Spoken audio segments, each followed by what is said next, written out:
Hare Krishna Krishna Krishna Hare Hare, Hare Ram Ram Ram Hare Hare, Hare Krishna Krishna Krishna Hare Hare, Hare Ram Ram Ram Hare Hare. Thank you प्रभु जी, प्रणाम प्रभु जी। हरे कृष्णा। सर्वशास्त्राब्धि पीयूषा सर्ववेदैक षट्फला सर्वसिद्धांत रत्नाद्या सर्वलोकैक दृक्प्रदा सर्वभागवत प्राणा श्रीमद्भागवत प्रभो कलिद्वंतोदिदादित्य श्रीकृष्ण परिवर्तिता परमानंदपाताय प्रेमवर्षि अक्षराय ते सर्वाद सर्वसेव्याय श्रीकृष्णाय नमोऽस्तु मे। मत् एकबन्धो मत्सङ्गिन् मद्गुरु मन्महादना मन्निष्ठारका मद्भाग्या मत् आनन्ता नमोऽस्तु ते। साधु साधु दायिन् आतिनो च ताकरा हानमुञ्च कदाचिन्मा प्रेम्ण कृत्कं तयो स्फुरा। हरे कृष्णा कृष्ण कृष्ण हरे हरे, हरे राम राम राम हरे हरे। ஹரே கிருஷ்ண பக்தர்களே, மீண்டும் உங்களை சாஸ்திரங்களை சம்பாஷணை நிகழ்ச்சி வரவேற்பதில் மகிழ்ச்சி அடைகிறேன். நம்ம விதுரருக்கும் மைத்ரேயருக்கும் நடந்து கொண்டிருக்கிற சம்வாதத்தை பற்றி நாம் கேட்டுக்கொண்டிருக்கிறோம். விதுரர் மைத்ரேயரை பார்த்ததும் அந்த கதை எல்லாமே நம்ம தெரிந்து கொண்டோம் இல்லையா? உத்தவர் மூலமாக அவருக்கு தெரிந்து பகவான் தன்னுடைய லீலைகளை முடித்துக் கொண்டு திரும்ப செல்கிறார் அப்படின்னு கேட்டப்போ அவர் எப்படியாச்சும் போய் பார்க்கணும், அவர் என்ன பேசினார் அப்படிங்கறதெல்லாம் கேட்கணும் உத்தவரிடம் கேட்ட பொழுது உத்தவர் தனக்கு நேரம் இல்லைன்னு சொல்லி மைத்ரேயரிடம் சென்று கேட்கும்படி கேட்டுக்கொண்டார். அங்க அவங்க பார்க்கும்போது இருவருமே பேசி கொண்டிருக்கும் பொழுது ஆரம்பத்துல என்ன பண்றாரு மைத்ரேய முனி, அவர் ஆரம்பிக்கிறதுக்கு முன்னாடியே விதுரர் என்ன பண்றாருன்னா ஒரு சில கேள்விகளை கேட்கிறார். அந்த கேள்விகளை பற்றி நாம் பார்த்து கொண்டிருந்தோம். ஆனால் பிரதானமான கேள்விகளை அவர் இன்னும் கேட்க ஆரம்பிக்கவில்லை. கடைசியா நம்ம பார்த்தது என்ன அப்படின்னா, ஹரிக்கதையில் விருப்பம் இல்லாதவர்கள், பகவானை பற்றி கேட்க விருப்பம் இல்லாதவர்களை பற்றி அவர் பேசிக் கொண்டிருந்தார். மக்களுடைய நலனுக்காக பகவானினுடைய லீலைகளை எல்லாம் கேட்க வேண்டும். அப்ப அந்த ஹரிக்கதையில் விருப்பம் இல்லாதவர்கள் அவர்கள் தங்களுடைய முகத்தை வேறு பக்கமாக திருப்பிக் கொள்கிறார்கள் அப்படிங்கிற மாதிரி அவர் பேசிக்கிட்டு இருந்தாரு. அவங்களுடைய வாழ்க்கையில எல்லாமே ரொம்ப ரொம்ப விஷயம் என்ன முக்கியம்னா பௌதீக வாழ்க்கைகள் தான். அவங்களுக்கு அதுதான் ரொம்ப முக்கியமாக பார்க்கப்படுகிறது. இதற்கெல்லாமே காரணம் என்ன அப்படின்னா, முந்தைய பிறவியில் அவர்களுடைய பாவ விளைவுகள் தான். அவர்களுக்கு பகவானின் மீது நாட்டம் இல்லாமல் அது பகவானிடமிருந்து புறக்கணிக்க வேண்டும், பகவானிடமிருந்து தங்களுடைய முகத்தை வேறு பக்கமாக திருப்பிக் கொள்ள வேண்டும் அப்படிங்கிற ஒரு விஷயத்தை பற்றி நம்ம தெரிந்து கொண்டோம். அப்படி அவர் பேசும்போது அவர் என்ன சொல்றாரு, ஒரே ஒரு நிமிஷம்.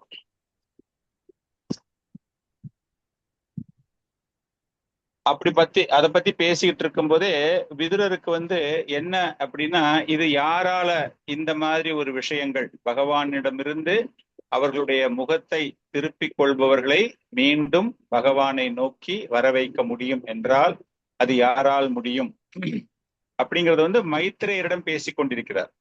அதற்கு பகவான் மட்டும்தான் காரணமாக இருக்க முடியும், அவர்தான் அவர்களை திசை திருப்ப முடியும் அப்படிங்கிற மாதிரி அவர் பேச ஆரம்பிக்கிறார்.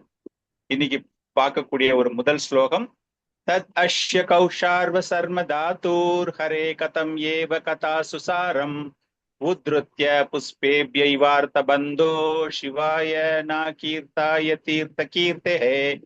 தத் அஷ்ய கௌஷர்வ சர்ம தாத்தூர் ஹரே கதம் ஏவ கதா சுசாரம் உத்ருத்ய புஷ்பேப்யைவார்த்த பந்தோ சிவாய நா கீர்த்தாய தீர்த்த கீர்த்தக.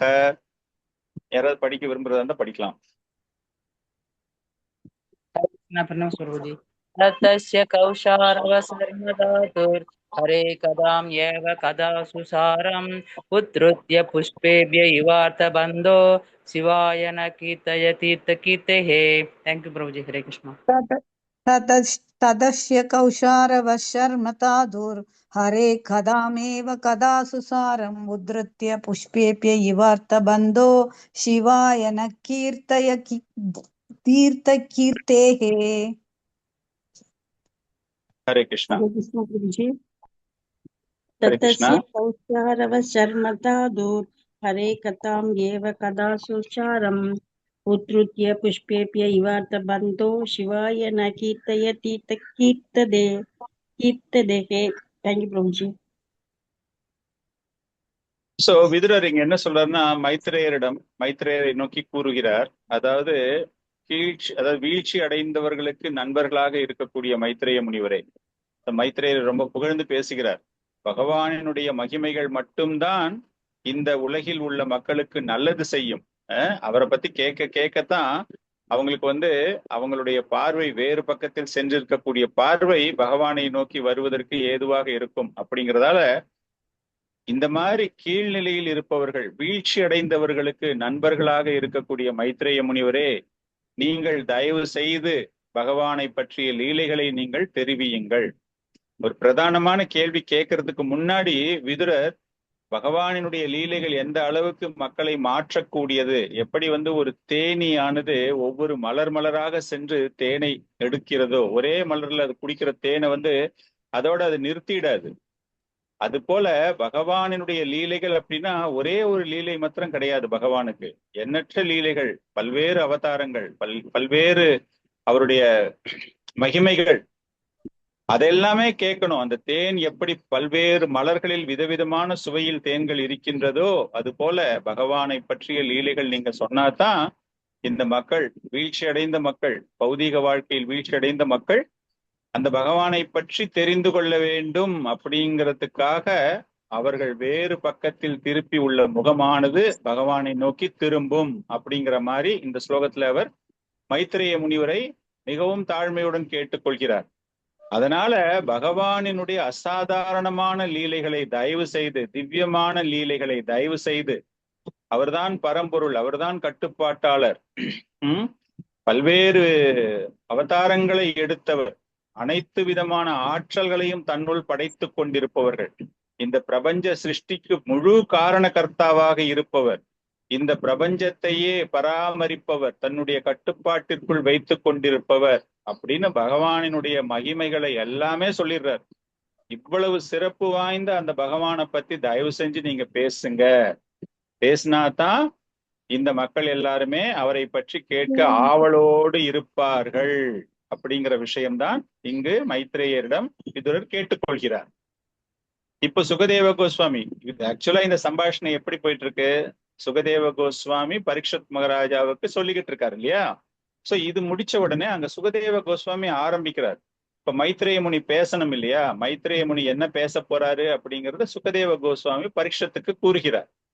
இந்த கேள்விகள் எல்லாமே கேட்ட உடனே மைத்ரேய முனிக்கு ரொம்ப சந்தோஷம். விதுரர் ஒரு சாதாரணமான ஆள் கிடையாது.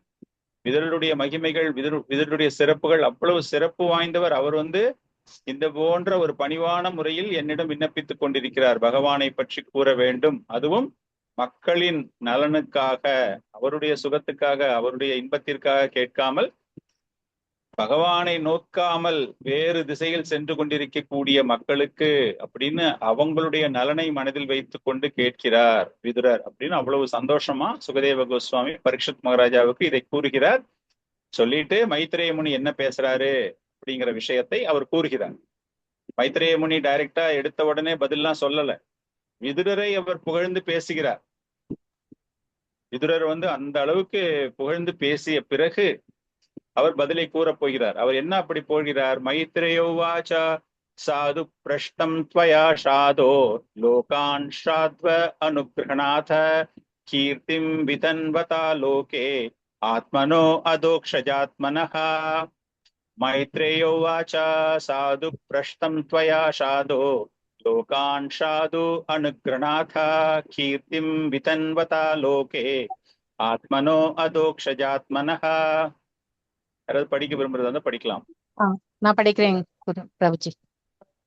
மைத்ரேய உவாச்ச சாது பிருஷ்டம் த்வயா ஷாதோ லோகான் சாத்வ அனுக்ரஹணதா கீர்த்திம் விதன்வதா லோகே ஆத்மனோ தோக்ஷஜாத்மனஹ. Thank you, Prabhuji. மைத்ரேய உவாச்ச சாது பிருஷ்டம் த்வயா சாதோ லோகான் சாத்வா அனுக்ரஹணதா கீர்த்திம் விதன்வதா லோகே ஆத்மனோ தோக்ஷஜாத்மனஹ. மைத்ரேய உவாச்ச சாது பிருஷ்டம் த்வயா சாதோ லோகான் சாது அனுக்ரஹணதா कीर्तिं वितन्वता लोके आत्मनो अधोक्षजात्मनः। थैंक यू प्रभु जी। हरे कृष्ण दंड प्रणाम। साधु पृष्ठं त्वया साधु लोकान् सात्वनुग्रहणदा कीर्तिं विदन् पदा लोके आत्मनो दोषजात्मनः। हरे कृष्णा दंड प्रणाम। ஹரே கிருஷ்ணா மதுரி. சோ மைத்ரேயர் ஆரம்பிக்கும் போது விதுரரை புகழ்கிறார். எல்லா புகழும் உங்களுக்கு உண்டாகட்டும். அவ்வளவு ஒரு ஒரு சத்துவ குணம் உங்ககிட்ட இருக்கிற அந்த சத்துவ குணத்தினுடைய ஒரு முழுமையான சத்துவ குணத்தால, சத்துவ குணத்திலேயே சுத்தத்துவம் அவ்வளவு உயர்ந்த நிலையில் இருப்பதினால் இந்த உலக மக்களுக்கு உங்களுடைய கருணையை காண்பிக்க வேண்டும் என்பதற்காக உங்களுடைய மனம் முழுவதுமே பகவானினுடைய திவ்யமான ஆனந்தமயமான சந்தோஷமாக அந்த மாதிரி ஒரு மனநிலையில் நீங்கள் எப்பொழுதுமே இருப்பதினால் இந்த மாதிரி ஒரு அற்புதமான ஒரு கேள்விகள் எல்லாம் நீங்க கேட்கறீங்க அப்படின்னு சொல்லிட்டு விதுரரை அவ்வளவு புகழ்ந்து பேசுகிறார். இன்னும் பதில் சொல்ல ஆரம்பிக்கல அவரு. எல்லா பெருமைகள் எல்லா புகழுமே உங்களுக்குத்தான். காரணம் உங்களுடைய அந்த அளவுக்கு ஒரு மிகச்சிறந்த ஒரு குணத்தில் நீங்கள் இது போன்ற ஒரு கேள்விகளை கேட்கிறீர்கள். ஏன்னா விதுரருடைய மனசு முழுக்க முழுக்க பகவான் மேலதான் இருக்கு. அவருக்கு வேற எந்த விதமான நாட்டமும் கிடையாது. வேறு எந்த விஷயத்தை பற்றி தெரிந்து கொள்ள வேண்டும் அப்படிங்கிற ஆசையும் கிடையாது. அதனாலதான் அவர் கேட்கும் போதே பகவான் இவ்வளவு, அந்த பகவானை இதுக்கு முன்னாடி ஸ்லோகத்துல பாத்தீங்க அப்படின்னா விதுரர் பகவான் அந்த அளவுக்கு புகழ்ந்து பேசுகிறார். இவ்வளவு புகழுக்கு அதிபதியான அந்த பகவானை பற்றி நான் கேட்க விரும்புகிறேன் அப்படிங்கிறார்.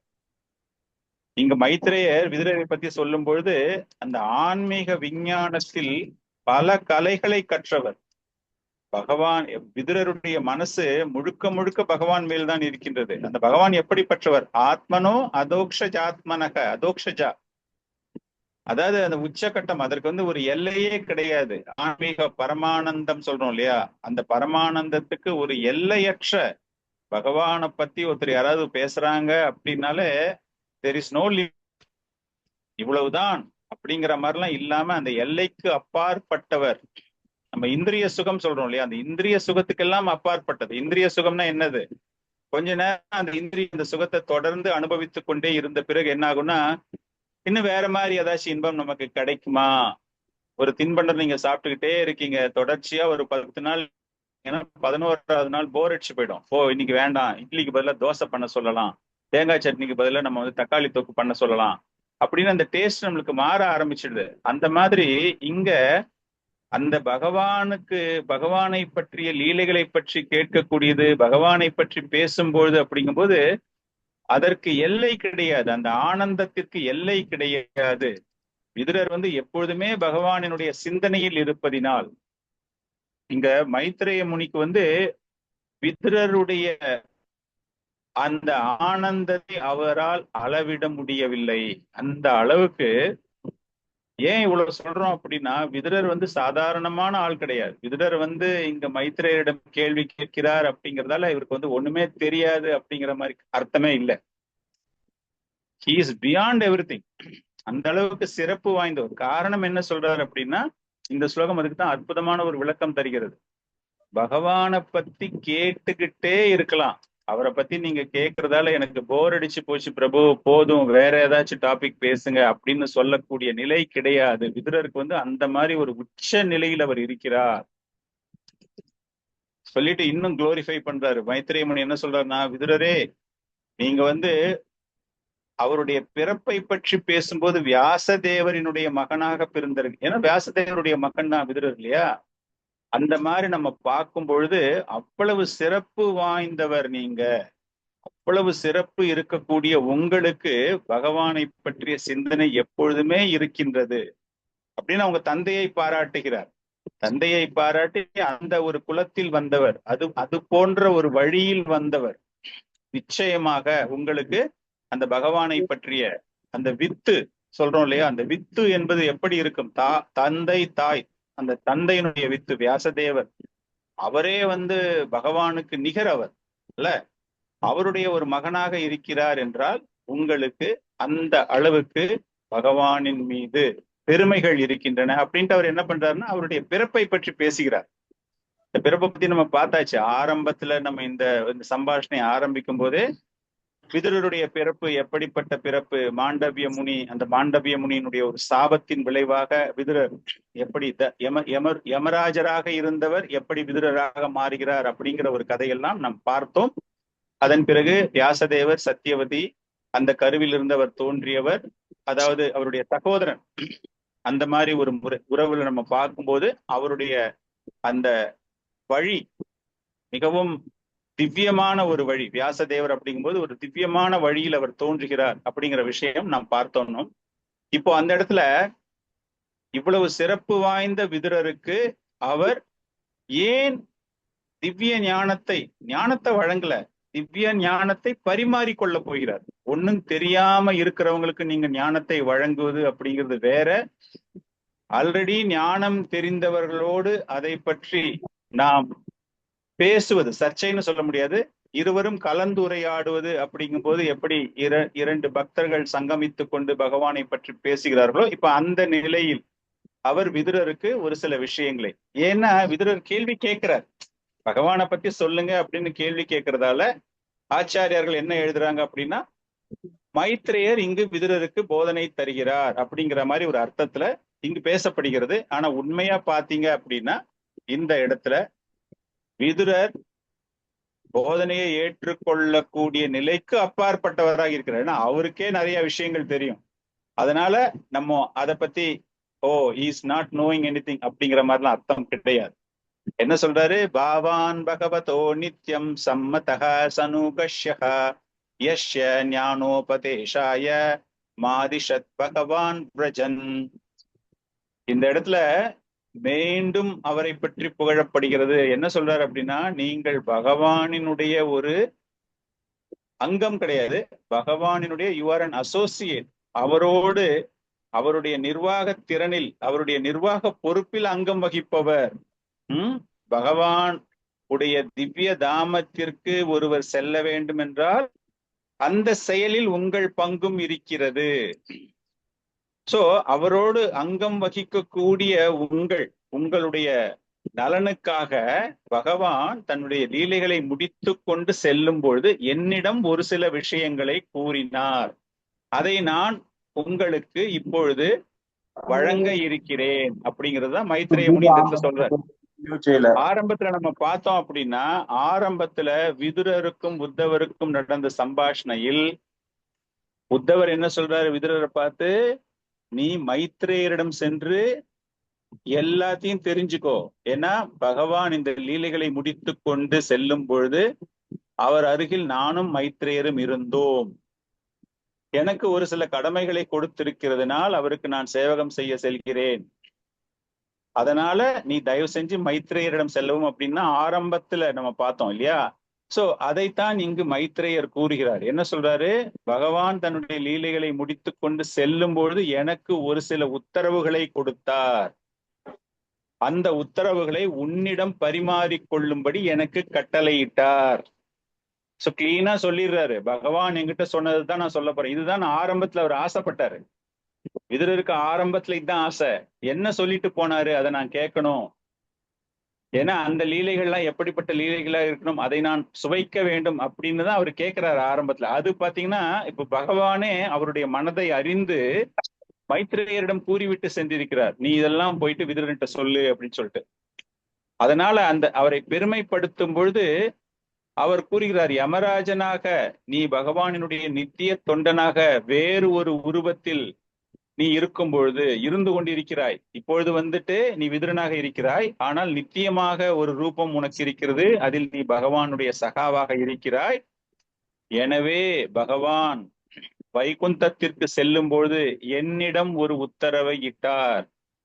காரணம் என்ன அப்படின்னா, நீ பகவானோடு மிகவும் நெருங்கியவன், பகவானுக்கு ரொம்பவும் பிரியமானவன், பகவானுக்கு நீ சேவகம் செய்யக்கூடியவன்.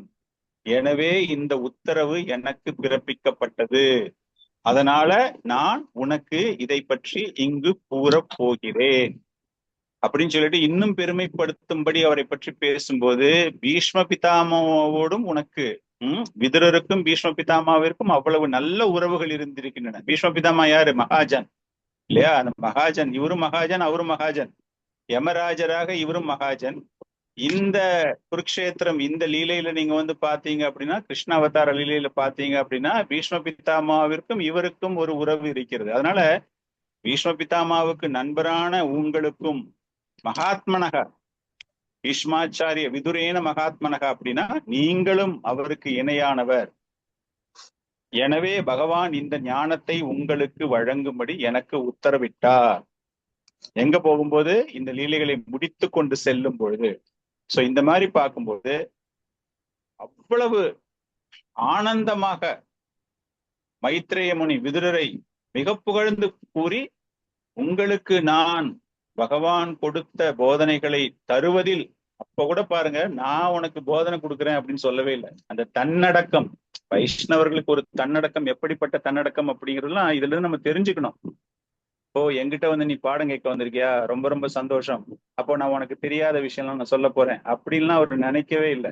அவர் என்ன சொல்றாரு? பகவான் உனக்கு பிரியமானவர், உன்னோடு நெருக்கமானவர், அவர் என்கிட்ட சொன்ன விஷயத்த நான் அப்படியே உங்ககிட்ட ஷேர் பண்றேன், அவ்வளவுதான். நான் புதுசா எதுவுமே சொல்ல போறது கிடையாது. என்ன கேள்வி கேட்டார் ஆரம்பத்துல? விதுரர் என்ன கேள்வி கேட்கிறாரு? பகவானை பற்றிய லீலைகள், அவருடைய அவதாரங்கள், அவர் சிருஷ்டி செய்வது, புருஷ அவதாரங்களை பத்தி அப்படின்னு ஒரு கம்பைண்டா ஒரு கேள்வி எல்லாம் கேட்கிறாரு அவர் ஆரம்பத்துல பாத்தீங்கன்னா. சோ அதற்குத்தான் இப்பொழுது பதிலளிக்க இருக்கிறார். அந்த பதிலளிக்கும் போது பிளஸ் பகவான் என்கிட்ட என்ன சொன்னாரோ அதையும் நான் சேர்த்து உனக்கு சொல்ல போறேன் அப்படிங்கிறது. அத தே பகவத் லீலா யோக மாயோரு பிரம்ஹிதகா. பகவானினுடைய இந்த லீலைகள் எப்படிப்பட்ட லீலைகள்? அவர் இந்த பிரபஞ்சத்தை சிருஷ்டி செய்வதற்காக, அதை பராமரிப்பதற்காக, அதை அழிப்பதற்காக, இந்த பிரபஞ்ச சிருஷ்டியில் அவர் என்னெல்லாம் தன்னை ஈடுபடுத்தி கொண்டாரோ ஒன்னொன்னா நான் உனக்கு சொல்றேன் அப்படிங்கிறது தான் அந்த பதில் ஆரம்பம். சோ முதல்ல இதுக்கு எல்லாமே காரணம் என்னது? ஆரம்பிக்கிறார் பகவான். இப்பதான் இந்த சிருஷ்டியை ஆரம்பிக்கிறார். யார் ஆரம்பிச்சா? புருஷ அவதாரத்துல ஆரம்பிக்கப்படுகிறது இல்லையா? நம்ம எல்லாருக்குமே தெரியும். காரணோதகசாயி விஷ்ணு, கர்ப்போதகசாயி விஷ்ணு, ஷீரோதகசாயி விஷ்ணு அப்படின்னு இந்த விஷ்ணுகள், அதுதான் புருஷ அவதாரம். பகவானுடைய அவதார லீலைகளை நீங்க பாத்தீங்க அப்படின்னா, பாகவத்துல நம்ம படிச்சோம் அப்படின்னா, புருஷ அவதாரத்துல இருந்து அது ஆரம்பிக்கின்றது. அதைத்தான் இங்கு மைத்ரேயர் கூறுகிறார். நீ கேட்ட கேள்விக்கு நான் பதில் சொல்ல போறேன்ப்பா. நான் வந்து ஆர்டரா சொல்லிட்டு வரேன். ஸ்டார்டிங்ல இருந்து நான் உனக்கு சொல்ல போறேன். பகவான் ஏக ஆஷேதம் அக்ர ஆத்மாத்மனம் விபு அத்மேச்ச அனுகாத்தவ ஆத்மா நானா மதி உபலக்ஷணகா. பகவான் ஏக ஆஷேதம் அக்ர ஆத்மாத்மானம் விபு ஆத்மேச்ச அனுகாத்தவ் ஆத்ம நானமதி உபலக்ஷணகா. இந்த ஸ்லோகமும் அனுப்பியிருக்கேன்னு நினைக்கிறேன். அதை படிக்க விரும்புனா படிக்கலாம். हरे कृष्ण प्रभु, धन्यवाद प्रणाम प्रभु। हरे कृष्णा। भगवान एक आसेतम अक्र आत्मा मनाम विपुः आत्मेच्छानुकतावात्मा नानामत्युपलक्षणः। Thank you. हरे कृष्णा। भगवान् एक आशेदम् अग्र आत्मात्मनां विभुः आत्मेच्छानुगतावात्मा नानामत्युपलक्षणः। भगवान एक आशेदम, भगवान। हरे कृष्ण சொல்லட்டுமா? ஹரே கிருஷ்ண பிரபுஜி. படிங்க மாதே, படிங்க படிங்க. பகவான் ஏக ஆசேதம் அக்ர ஆத்மாத்மனாம் விபுः ஆத்மேச்சாண்டு கதாவாத்மா நானா மதி உபலட்சணக. ஹரே கிருஷ்ண. தேங்க்யூ பிரபுஜி. हरे कृष्ण। भगवान एक आशेदम, பகவான் எல்லா ஜீவராசிகளுக்கும் தலைவராக இருக்கிறார். Master of all living entities இல்லையா? அந்த பகவான் இந்த சிருஷ்டி செய்வதற்கு முன்பே அவர் இருந்திருக்கிறார். He is existing. பகவான் அவருக்கு இணையாகவோ அல்லது வேறு யாரோ அவருக்கு மேல் இருப்பதாகவோ இங்கு அர்த்தம் கிடையாது. பகவான் ஏக ஆஷேதம், அவர் ஒருத்தர் தான். இந்த சிருஷ்டி செய்வதற்கு முன்பிலிருந்தே அவர் இருந்து கொண்டு இருக்கிறார். நித்தியம் சொல்றோம் இல்லையா? எட்டர்னலி, எப்பொழுதுமே அவர் இருக்கிறார். அவருடைய விருப்பத்தின் பெயரில் தான் இந்த பிரபஞ்சம் என்பது சிருஷ்டி செய்யப்படுகிறது. மீண்டும் மீண்டும் மீண்டும் சிருஷ்டி என்பது நடந்து கொண்டிருக்கிறது என்றால் அவருடைய விருப்பத்தின் பெயரில் தான் இது நடைபெறுகிறது. பிரளயங்கள் ஏற்படுகின்றன, அழிகின்றன, மீண்டும் அவரோடு சென்று இணைந்து கொள்கின்றன. அப்படிங்கும் பொழுது இது எல்லாமே அவருடைய விருப்பத்தில். ஆனால் இதை செய்யும் பொழுது வேறு வேறு பெயர்களில் வேறு வேறு ரூபங்களில் செய்கிறார் அப்படிங்கிற மாதிரி இதுக்கு அர்த்தம் இந்த ஸ்லோகத்துக்கு. ஆனா இதுல என்ன ஒரு பியூட்டி அப்படின்னா, மைத்ரேய முனி ஆரம்பிக்கும் போது எல்லாமே அவருக்கு தெரிஞ்ச மாதிரி அவர் சொல்லவே இல்லை. இது இப்படித்தான் அர்த்தம் அப்படித்தான் அர்த்தம்லாம் சொல்லவே இல்லை. நம்ம சொல்றோம் இல்லையா, இஸ்கான்ல சொல்லும்போது பரம்பரை இந்த இந்த ஞானம் என்பது சீட பரம்பரையின் மூலமாக தொடர்ந்து வருகிறது அப்படின்னு நம்ம சொல்றோம். அதனால நம்ம எல்லாம் வந்து கிளாஸ் கொடுக்குறோம், செய்யறோம், போறோம். அப்படிங்கும்போது எல்லாமே பிரபுபாதரோ இல்லைன்னா வேறு ஆச்சாரியர்கள் ஏதாச்சும் பேசினதை வச்சுதான் நம்ம பேசுறோம். மற்ற இடங்கள்லாம் போய் பாத்தீங்கன்னா கற்பனை பண்ணிட்டு இப்படி சொன்னாங்க அப்படி சொன்னாங்க, அப்படி இருக்கும் இப்படி இருக்கும், அதெல்லாம் கிடையாது. இங்க மைத்ரேய முனி மீண்டும் அதை இங்கு உறுதிப்படுத்துகிறார். அவர் சொல்லும்போது சொல்றாரு, பகவான் பிரம்மதேவனுக்கு சதுத் ஸ்லோகி பாகவதத்துல பிரம்மதேவனுக்கு பகவான் அந்த 4 ஸ்லோகங்கள் மூலமாக பகவானினுடைய புகழை பற்றி கூறி எப்படி இந்த பிரபஞ்சமானது பகவானால் சிருஷ்டி செய்யப்பட்டது அப்படின்னு அந்த 4 ஸ்லோகத்தை பத்தி இங்க முதல்ல கூறுகிறார். அதுல இருந்துதான் ஆரம்பிக்குது. ஆக்சுவலா மைத்ரேய முனி கேட்ட கேள்வி, விதுரர் கேட்ட கேள்விக்கு மைத்ரேயர் டைரக்டா சொல்லாம சதுஸ்லோகி மூலமாக அவர் கூறுகிறார். சதுஸ்லோகி உங்க எல்லாருக்குமே தெரியும், 2வது ஸ்கந்தத்துல 9வது அத்தியாயம் 33 36வது ஸ்லோகம். முதல் ஸ்லோகம், அகம் ஏவாஷம் ஏவக்ரே நா அன்யத் யத் சத் அசத் பரம் பஷ்சத் அகம் யத் ஏதஸ்ச யோ அவசிஷியேதே சோ அஸ்மி அகம். இந்த இடத்துல பகவான் என்ன சொல்றாருன்னா, இது இந்த பிரபஞ்சமானது சிருஷ்டி செய்வதற்கு முன்பிலிருந்தே நான் இருக்கின்றேன். நான் வந்து புதுசா இன்னைக்கு வந்தவன் கிடையாது. இதுக்கு முன்னாடி எதுவுமே இல்ல, சூக்ஷமமோ ஸ்தூலமோ எதுவுமே இல்லாத நிலையில் இருக்கும் பொழுதே நான் இருந்து கொண்டிருக்கிறேன். இந்த பிரபஞ்ச சிருஷ்டிக்கு பிறகுதான் அனைத்துமே உருவாக்கப்படுகின்றன, அதன் பிறகுதான் அனைத்துமே அழிக்கப்படுகின்றன. இருந்த போதிலும் நான் எப்பொழுதும் தனிமையில் இருந்து கொண்டே இருக்கின்றேன். சோ நம்ம என்ன புரிஞ்சுக்கிறோம் அப்படின்னா, அனைத்துக்கும் ஆதாரமாக இருப்பவர் அந்த பகவான். இந்த பௌதீக உலகம் என்பது தன்னிச்சையாக இயங்கக்கூடியது கிடையாது. இது பகவானினுடைய ஆற்றல், பகவானுடைய சக்தியில் இயங்கக்கூடியது. அகம் ஏவாஷம் ஏவக்ரே, எப்பொழுதுமே நான் இருந்து கொண்டிருக்கிறேன். அடுத்தது, என்னால் சிருஷ்டி செய்யப்பட்ட அனைத்துமே என்னோடு ஒரு தொடர்பை உடையது. ரதே அர்த்தம் யத் பிரதியேதா நா பிரதியேதா சாத்மனி தத் வித்யாத் ஆத்மனோ மாயம் யதா பாஷோ யதா தமஹ. 2வது ஸ்லோகம் 2.9.34. இதுல என்ன சொல்றாருன்னா, எதெல்லாம் தோன்றுகிறதோ என்னோடு தொடர்பு உடையதாகத்தான் இருக்க வேண்டுமே தவிர தொடர்புடையதாக இல்லாமல் இருந்தால் அதற்கு எந்த விதமான மதிப்பும் கிடையாது. இப்ப நிறைய பேரு ஜட இயற்கையை பத்தி பேசும்பொழுது, நம்ம பின்னாடி பார்க்க போறோம், அத ஜட இயற்கையை பத்தி பேசும்பொழுது இந்த பிரபஞ்சம் உண்டானது எப்படிங்கும்போது அவர்களுக்கென்று வேறு வேறு வேறு வேறு கொள்கைகள் இருக்கின்றன, வேறு வேறு விதமான புரிதல்கள் இருக்கின்றன.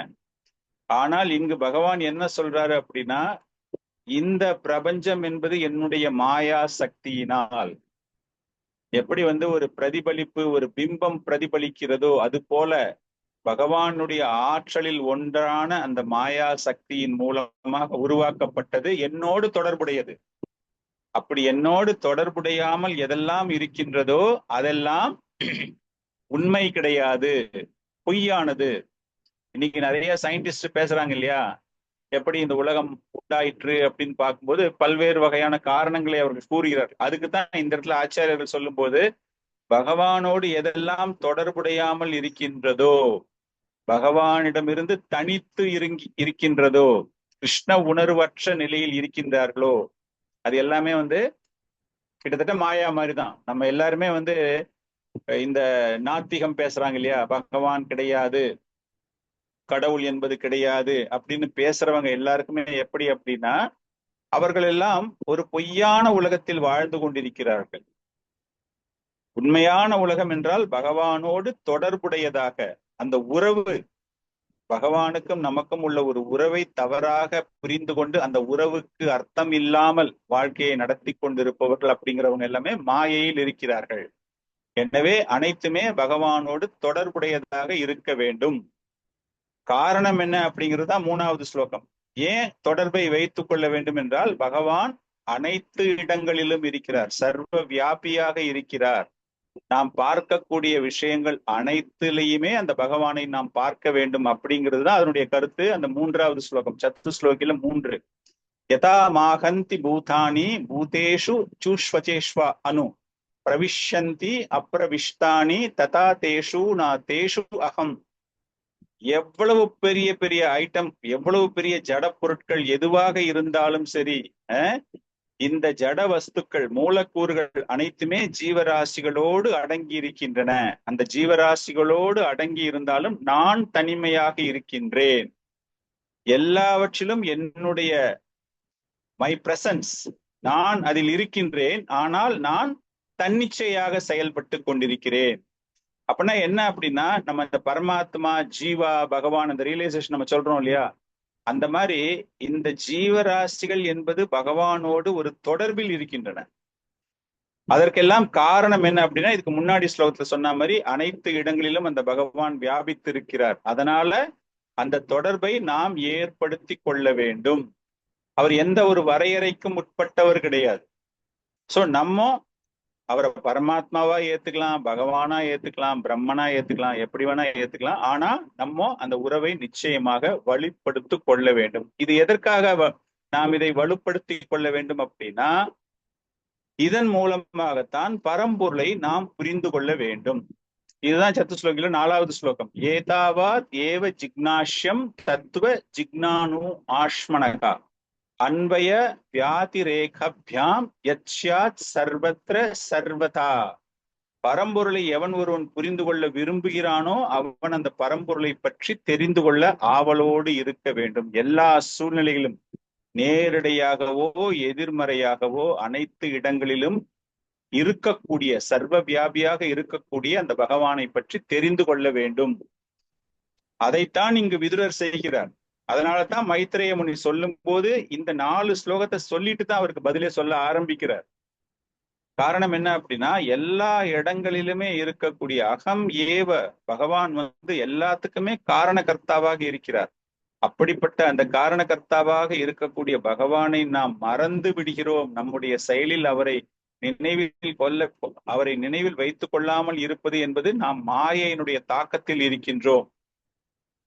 பகவான் எல்லா இடத்துலயுமே இருக்காரு, ஆனால் அனைத்து பொருட்களுக்கும் அப்பாற்பட்டவராக, நிர்குணவாதியாக இருக்கிறார். சோ நம்முடைய உண்மையான ஒரு ஞானம் என்பது என்ன அப்படின்னா, அந்த பகவானை புரிந்து கொள்வது, அந்த உறவை புரிந்து கொள்வது. இதுதான் இந்த 4 ஸ்லோகத்தினுடைய ஒரு சாராம்சம். இதுதான் இங்கு விளக்கப்படுகிறது. மைத்ரேய முனி கேட்கிற கேள்வி, அதாவது விதுரர் கேட்கக்கூடிய கேள்விகளுக்கு அவர் சொல்லும் பொழுது இதையெல்லாம் அவர் உறவுபடுத்தி, இதையெல்லாமே ஹி இஸ் கோரிலேட்டிங் எவ்ரிதிங். அதனாலதான் சைத்தன்ய மகாபிரபு என்ன சொல்றாங்க, வைஷ்ணவர்கள் என்ன சொல்றாங்க அப்படின்னா, இந்த சத்துஸ்லோகி அப்படிங்கிறது இந்த பாகவதத்தினுடைய ஒரு விதை, ஒரு வேராக பார்க்கப்படுகிறது. இதை பத்தி தான் கடைசி வரைக்கும் நம்ம எல்லா இடங்களையும் போய் பார்க்கும் போதும் அந்த பகவானோட உறவு இல்லையா, சம்பந்தம், அபிதேயம், பிரயோஜனம் சொல்றோம் இல்லையா, அந்த மாதிரி பார்க்கும்பொழுது பகவானோடு ஒரு உறவை நாம் எப்படி புரிந்து கொள்ள வேண்டும். விதுரன் கேட்ட கேள்வி நல்லா ஞாபகம் வச்சுக்கோங்க. புருஷ அவதாரம், விராட்ட ரூபம், லீலா அவதாரம், பல்வேறு வகையான பிரபஞ்சங்கள், பல்வேறு வகையான ஜீவராசிகள், அதாவது சர்க்கம் விசர்க்கம், முதல் 2 பாகம் பாகவத்தினுடைய ஒரு 10 தலைப்புகளை பத்தி பேசும்போது சர்க்கா விசர்கா, இந்த 2 பத்தி தான் அவர் பிரதானமாக முதலில் கேட்கிறார். கேள்விகள் அவர் கேட்கும்போது முதலில் கேட்கக்கூடிய கேள்வி. இதுல என்ன பாத்தீங்கன்னா, இதே கேள்வியைத்தான் நாரத முனி பிரம்மதேவர் தன்னுடைய தகப்பனாரான பிரம்மதேவனிடம் கேட்கிறார். 2nd canto 5th chapter 2nd shloka. யத் ரூபம் யத் அதிஷ்டானாம் யதகா ஸ்ராஷ்டம் இதம் பிரபோ யத் சம்ஸ்தம் யத் பரம் யஸ்ச தத் தத்துவம் வத தத்வதஹ. ரூபம், யத் ரூபம் யத் அதிஷ்டானம். ரூபம் அப்படின்னா இந்த பிரபஞ்சத்தை எந்த ரூபத்தின் மூலமாக, எந்த அறிகுறியின் மூலமாக இந்த பிரபஞ்சமானது படைக்கப்பட்டது? அதிஷ்டானம். அதிஷ்டானம் அப்படின்னா எதற்காக? What is the background for creating this? நாரதர் கேட்கிறாரு இந்த கேள்வியை. சோ விதுரர் கேட்கிற கேள்விக்கும் நாரதர் கேட்கிற கேள்விக்கும் பாத்தீங்கன்னா almost same question they're asking. பகவான் எங்க இருந்து எப்படி இதை சிருஷ்டி செய்தார் அப்படிங்கறத தயவு செய்து எனக்கு தெரிவிக்க வேண்டும் அப்படின்னு நாரத முனி தன்னுடைய தகப்பனாரான பிரம்மாஜியிடம் கேட்கிறார், பிரம்மதேவரிடம் கேட்கிறார் எப்படி நடைபெற்றது அப்படின்னு. சோ நாரதர் கேட்கிற கேள்வி, விதுரர் கேட்கிற கேள்வி எல்லாமே நீங்க பாத்தீங்கன்னா அவர்கள் உண்மையான காரணத்தை தெரிந்து கொள்ள ஆசைப்படுகிறார்கள், உண்மையான விஷயங்களை தெரிந்து கொள்ள ஆசைப்படுகிறார்கள். ஒரு கடவுள் மீது நம்பிக்கை இல்லாதவன் கண்ணா பின்னான்னு தேர் ஹேவிங் டிஃப்ரெண்ட் தியரிஸ், என்னென்னமோ பேசுறாங்க. அப்படி பார்க்கும் பொழுது நாரதர், விதுரர், பரீட்சித் மகாராஜா முதல்ல 2 கேள்வி, முதல்ல வேற மாதிரி ஒரு கேள்வி கேட்டாலும் கூட பின்னாடி அவரும் கேட்கிறார், பகவான் எப்படி பண்ணாரு? சர்க்கம் விசர்க்கம். சர்க்கா அப்படின்னா உங்க எல்லாருக்குமே தெரியும், சிருஷ்டி. விசர்கா அப்படிங்கும்போது அந்த சிருஷ்டியை தொடர்ந்து உபசிருஷ்டி, சப் கிரியேஷன். அதுல தான் பிரம்மதேவனுடைய பங்கு மிகவும் அதிகமாக இருக்கிறது.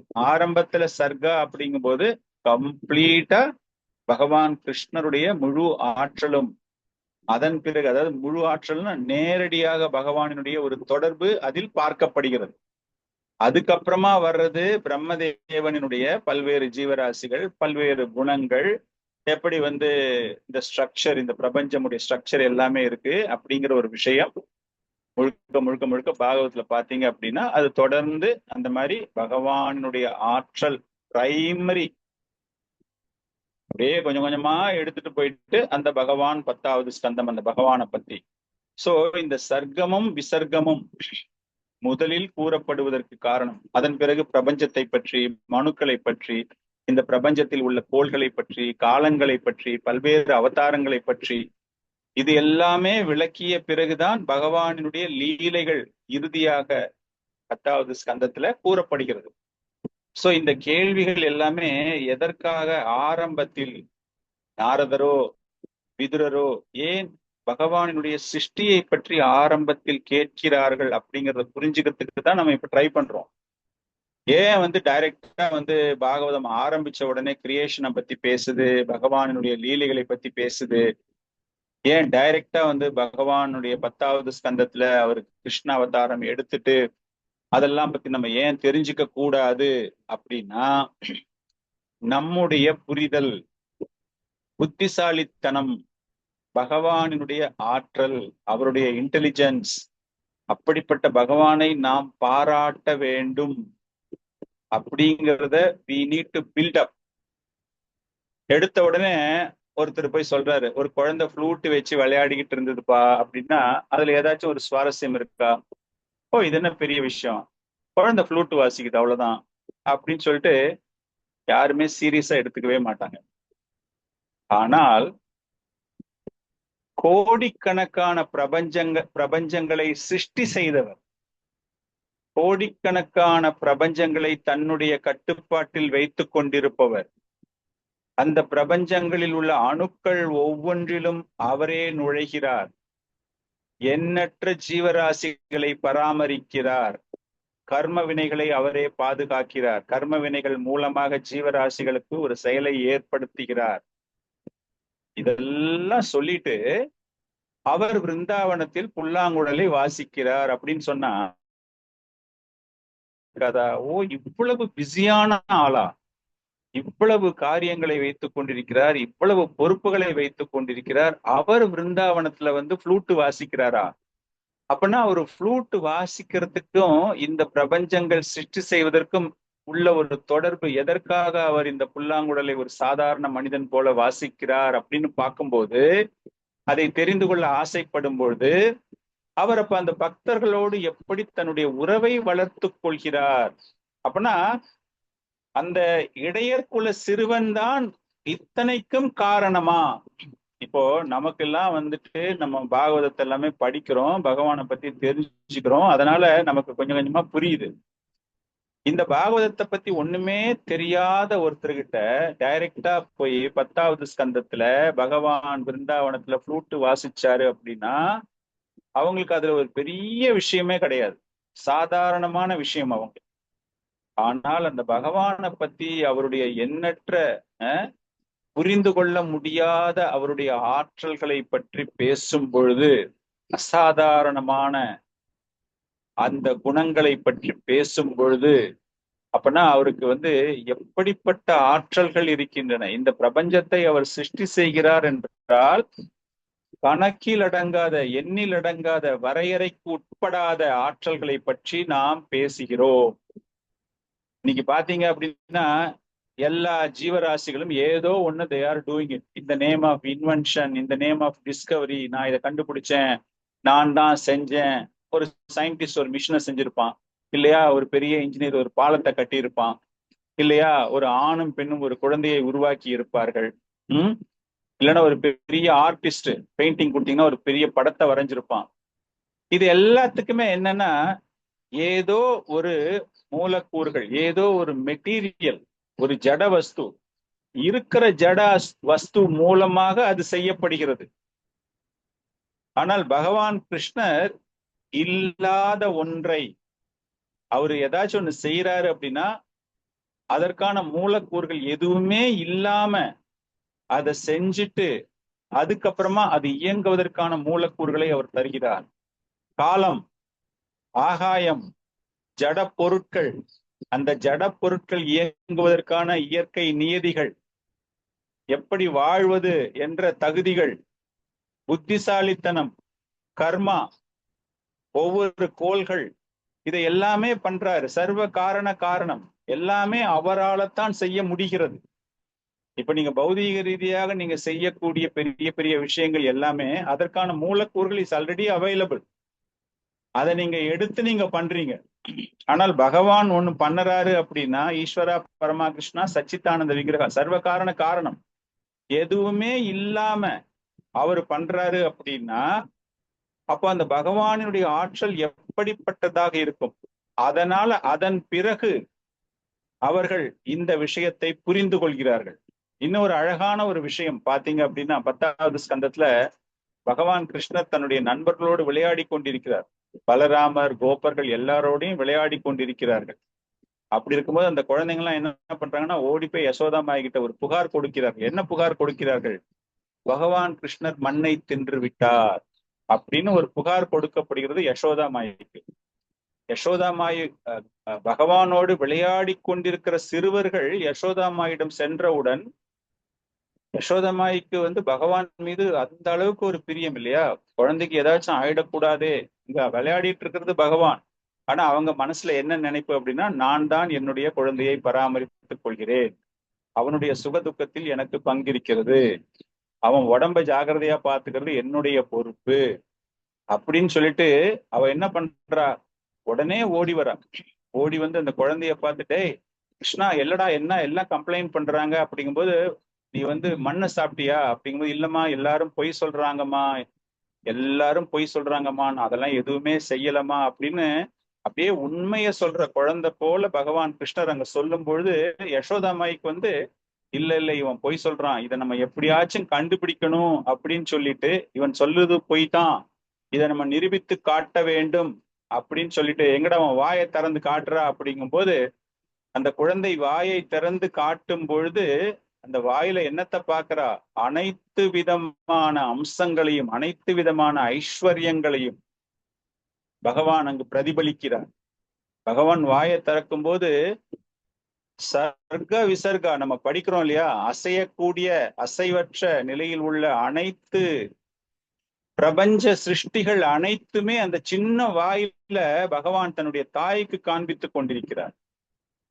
அனைத்து கோள்கள், அனைத்து கிரகங்கள், எல்லா திசைகளிலும் பெரிய பெரிய மலைகள், தீவுகள், கடல்கள், பெரிய நிலப்பரப்பு, அப்படியே காத்து அடிக்குது, உள்ளுக்குள்ள நெருப்பு, சந்திரன், சூரியன், நட்சத்திரங்கள், கம்ப்ளீட்டா அப்படியே இந்த பிளானட்டரி சிஸ்டம்ஸ் வாய்க்குள்ள காட்டுறாரு பகவான். அதுல இன்னும் என்னன்னா அந்த 24 மூலக்கூறுகளையும் காண்பிக்கிறார். இந்த அந்த பர்டிகுலர் சாப்டர்ல பிரபுபாதுடைய பர்போர்ட் நீங்க படிச்சு பார்த்தீங்கன்னா அவ்வளவு சிறப்பாக பிரபுபாத எழுதுறார். அதுல அந்த 24 மூலக்கூறுகளை காட்டும் பொழுது அந்த அகங்காரம் பர்சானிஃபைடுன்னு சொல்றோம் இல்லையா, அந்த மாதிரி அந்த மனம், இந்திரியங்கள், தன்மாத்திரா சொல்றோம் இல்லையா, கர்மேந்திரியங்கள், ஞானேந்திரியங்கள், அது எல்லாத்துக்கும் ஒரு உருவம் கொடுத்தா எப்படி இருக்குமோ அந்த மாதிரி அந்த உருவங்கள் முதல் கொண்டு அனைத்தையுமே அங்கு அவள் பார்க்கிறாள். அந்த வாய்க்குள்ள ஏன் வந்துடுச்சான் யசோதம்மா, இது உண்மையா குழந்தையா இல்லைன்னா யாராச்சும் அசுரன் உள்ள வந்துட்டானா அப்படின்னு. நம்ம இங்க அந்த ஒரு லீலையை பத்தி தொடர்ந்து பேசல. இங்க எதுக்காக நம்ம இந்த இடத்த நம்ம இப்படி கனெக்ட் பண்ணி தெரிஞ்சுக்கிறோம் அப்படின்னா, இந்த பகவான் தான் இந்த சிருஷ்டிக்கு காரணகர்த்தா. சர்க்கம் அப்படிங்கிறது என்ன அப்படின்னா, இந்த பகவான் எதற்காக இந்த கேள்வி கேட்கப்படுகிறது அப்படின்னா, இப்படிப்பட்ட பகவான் இயற்கையிலேயே அனைத்தையும் படைத்தது அந்த பகவான் தான்.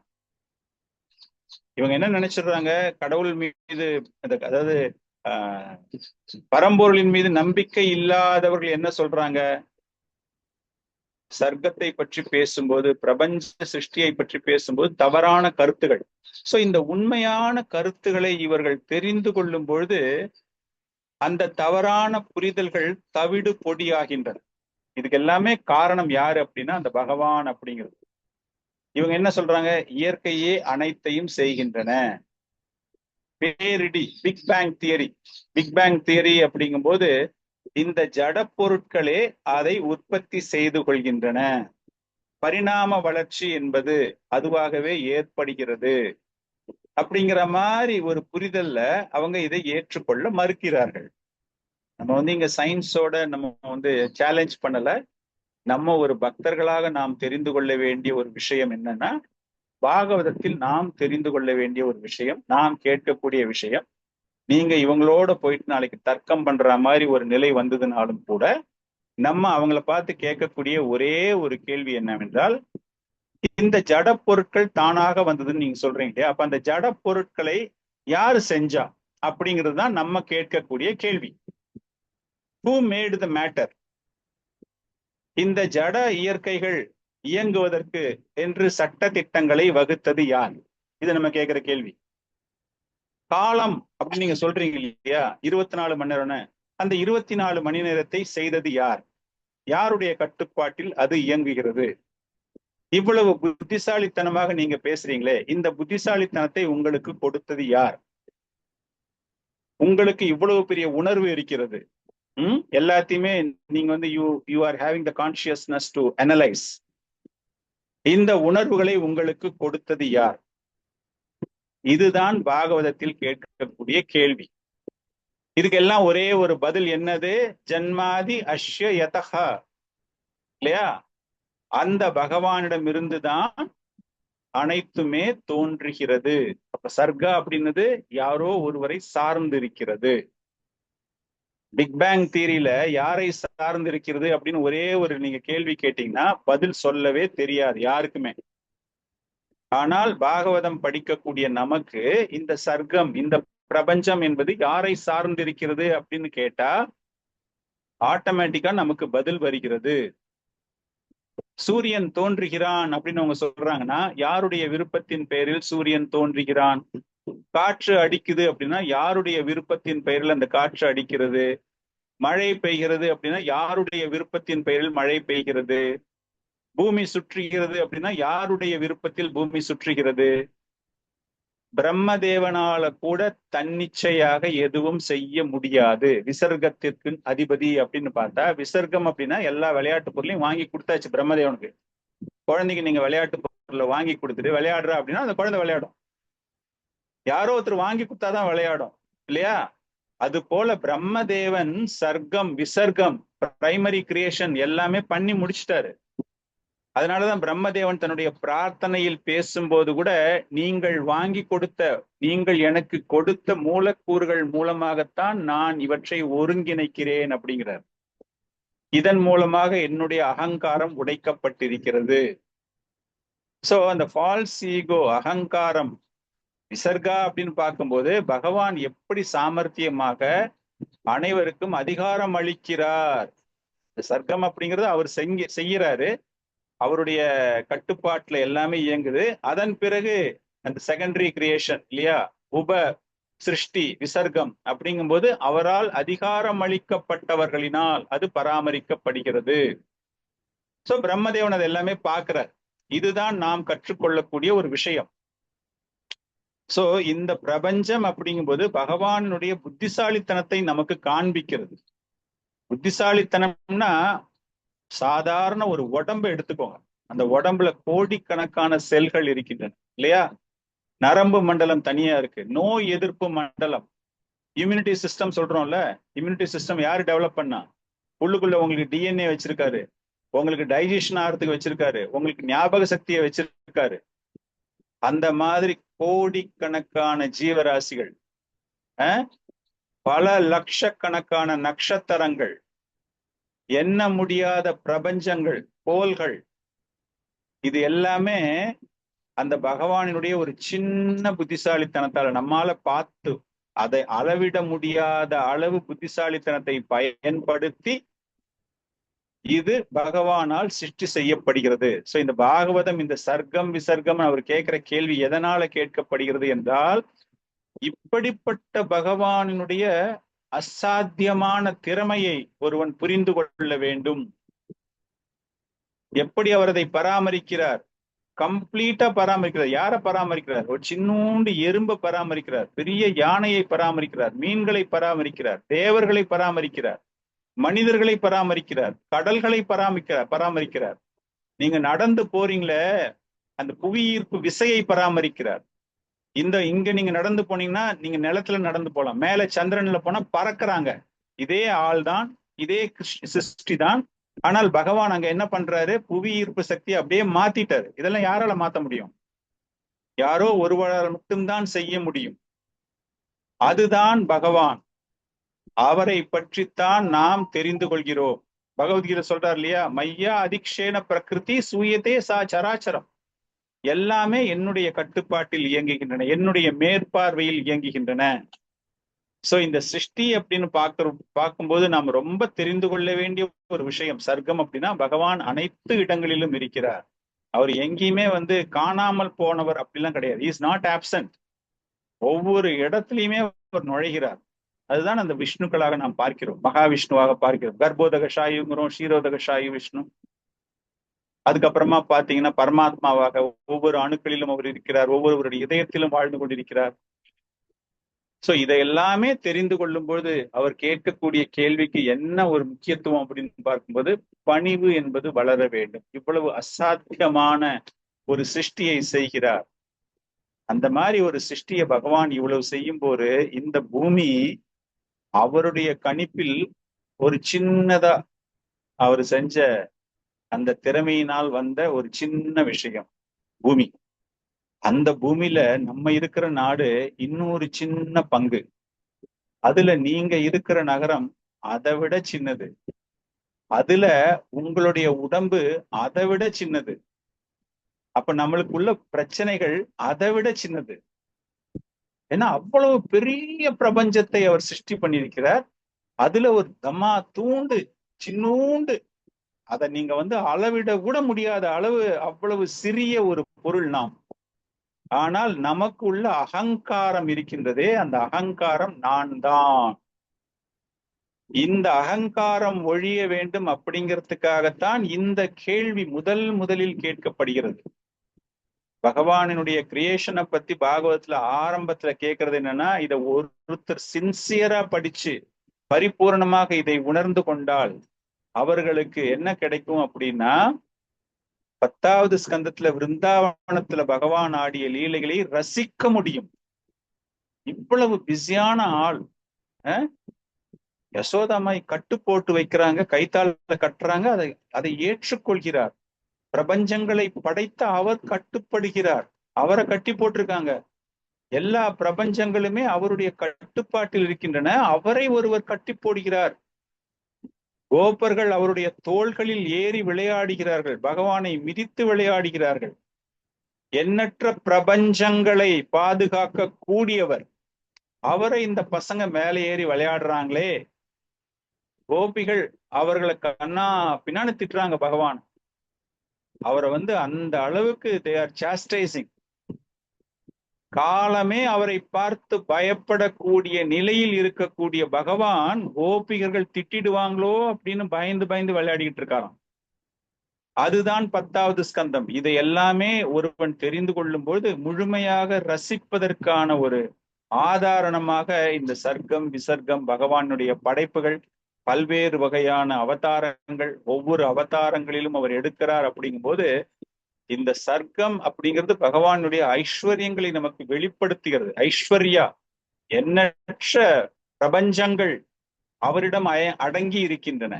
காரணகர்த்தாவாக இருக்கிறார். வீரியா, அவருடைய வீரியம், இதெல்லாம் சும்மா சர்வ சாதாரணமா சிருஷ்டி பண்றாரு, அதை அழிக்கிறார். யாஷா, அவருடைய புகழ், பிரம்மதேவன், சிவபெருமான், தேவர்கள் எல்லாருமே அடிபணிந்து அவர் சொல்றதை கேட்கக்கூடிய நிலையில் இருக்கிறார்கள். அப்படின்னா அப்ப அவர் எவ்வளவு புகழில் இருக்க வேண்டும்.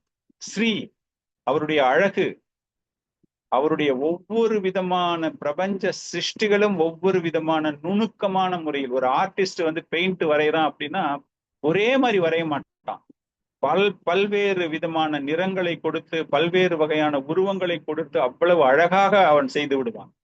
அது போல இந்த இடத்துல அவர் செய்யக்கூடிய ஒவ்வொரு சிருஷ்டிகளுக்குமே ஒரு அழகை கொடுக்கக்கூடியதுனால் அவருடைய அம்சமான ஸ்ரீ, அந்த அழகு இருக்கிறது. ஞானா, அவர் கிரியேட் பண்றது எல்லாமே எப்படின்னா ஒன்றோடு ஒன்று எந்த விதமான ப்ராப்ளமும் இல்லாம ஃபுல் இன்டெலிஜென்ஸை யூஸ் பண்ணி அவருடைய புத்திசாலித்தனத்தை பயன்படுத்தி, பிரபுபாதர் தான் பேசும்போது சொல்லுவார், எண்ணற்ற கோள்கள் வானில் மிதந்து கொண்டிருக்கின்றன, ஒன்னும் ஒன்னோட ஒண்ணு மோதுவது கிடையாது.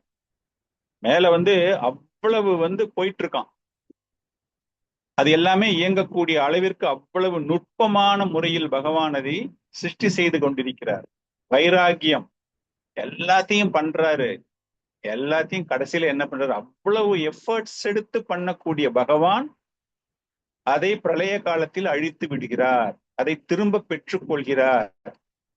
நம்ம சாதாரணமா ஒரே ஒரு வீட்டை கட்டிட்டு ஐயோ வீடு போயிடுச்சே, வீடுக்கு 50 வருஷம் ஆயிடுச்சே, 60 வருஷம் ஆயிடுச்சே, இடிக்க போறாங்களே, மெட்ரோ வந்துடுச்சே நம்ம ரோட்ல, அந்த வீட்டை இடிக்கிறாங்களே அப்படின்னு பண்றோம் இல்லையா?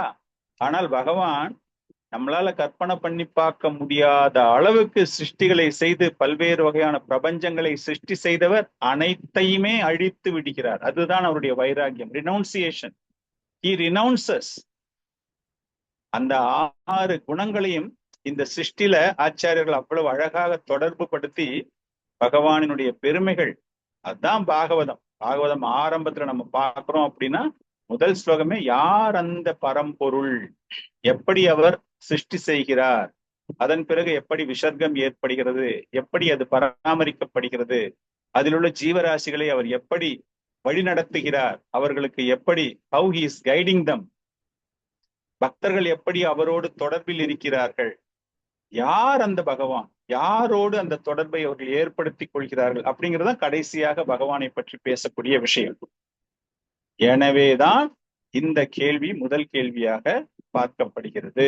பகவானுடைய ஐஸ்வர்யம் அவருடைய சக்தி எல்லாமே பார்த்துட்டு 10வது ஸ்கந்தத்துக்கு வரும்போது அவருடைய மாதுரியம், அவருடைய இனிமை, அவருடைய உறவை நாம் தெரிந்து கொள்கிறோம். இப்ப நமக்கு இங்கு தெரிந்து கொள்ள வேண்டிய ஒரு விஷயம், விதுரன் இந்த கேள்வியை முதலில் கேட்டதற்கான காரணம். ஏன்னா ஒரு சில பேர் நிறைய கேட்பாங்க, ஏன் டைரக்டா அந்த கேள்வி கேட்கல, இந்த கேள்வி கேட்கல. நாரத முனியும் முதல்ல கேட்ட கேள்வி, விதுரரும் முதல்ல கேட்ட கேள்வி. பரீட்சித் மகாராஜா மாத்திரம் எனக்கு 7 நாளில் மரணம் அப்படிங்கிறதால அவர் கேட்ட 2 கேள்விகள் வேறு விதமான கேள்விகள். ஆனால் அதற்கு பின்னாடி அவர் பகவானை பற்றிய பெருமைகளை தெரிந்து கொள்ள வேண்டும் அப்படிங்கிறதுக்காக அவரும் இந்த சிருஷ்டியை பற்றி கேட்கிறார். சோ இதுதான் நம்ம இன்னைக்கு புரிந்து கொள்ளக்கூடிய விஷயம். விதுரர் இந்த கேள்வியை முதலில் கேட்டதுக்கான காரணம், பகவானுக்கு இவ்வளவு பெருமைகள் இருக்கின்றன, அப்படிப்பட்ட பெருமையுடைய பகவானை பற்றி நீங்கள் கூறுங்கள் அப்படின்னு கேட்கறதுக்கு இன்னும் மைத்ரேய முனி ஃபுல்லா பதில் சொல்ல ஆரம்பிக்கல. அவர் இந்த சதுஸ்லோக்கிய கோட் பண்ணி இந்த பெருமைகள் எல்லாம் உடைய பகவான், இந்த பாகவதம் எப்படி அந்த செட்டப்ல இருக்கு அப்படின்னு ஆச்சாரியர் கொடுத்த கமெண்ட்ரிஸ் நம்ம அதைத்தான் பார்த்திருக்கோம். இதுக்கப்புறமா ஆக்சுவலா அவர் என்ன மாதிரி பேச போறாரு அப்படிங்கிறத நம்ம அடுத்த வகுப்புல தெரிஞ்சுக்க போறோம். சோ இன்றைய வகுப்பு இதோடு நிறைவு பெறுகிறது. உங்களுக்கு ஏதாச்சும் சந்தேகங்கள் இருந்ததுன்னா கேட்கலாம். ஹரே கிருஷ்ணா.